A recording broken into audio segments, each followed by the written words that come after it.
yang lebih jimat, mampu milik buatan Malaysia untuk kita semua.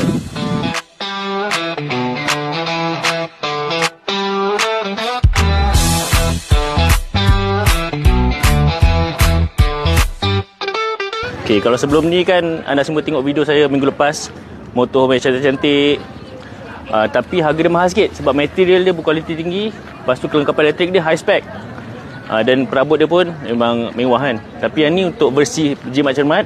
Belakang ni ada bicycle rack, boleh muat 2 basikal. Ada tangga di situ. Okay, lepas tu kiri kanan dia ada storage compartment. Sini boleh letak barang, macam-macam boleh, luas je.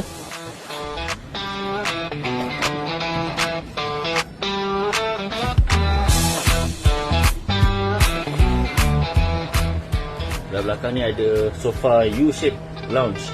Boleh lah tengok TV ataupun berkaraoke. Sound system dekat atas ni ada speaker dan mikrofon. Ada sinki dengan stove, 2 kepala, fridge. Okay, ada overcap bed muat untuk 2 orang. Ada satu TV lagi kat sini. Ni control panel dia. Atas pintu kita boleh tengok dia punya clean water dengan grey water. Ini untuk control water pump, fridge, TV, kipas dan lain-lain.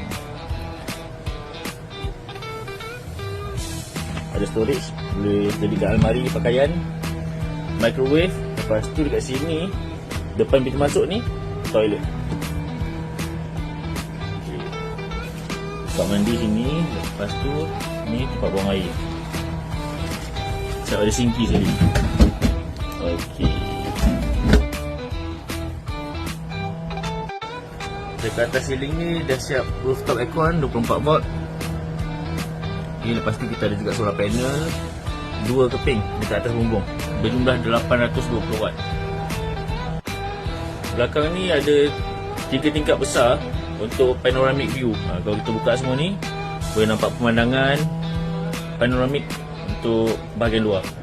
Anda yang berminat nak tempah box macam ni, harga dia bermula daripada 150,000. Bergantung pada spek yang anda nak lah. Kalau solar tu lagi besar, lagi mahal. Kalau perabot dia lagi cantik, material lagi bagus, lagi mahal sikit lah. Dengan bateri dia lagi besar, lagi mahal lah. Okey, untuk box ni 150, tapi anda kata anda malas nak tunggu siap kan, beli sekali dengan kereta Hilux ni tahun 2011 nya, semua sekali ni untuk RM180,000. Macam kalau minat, tulis kat dalam komen bawah.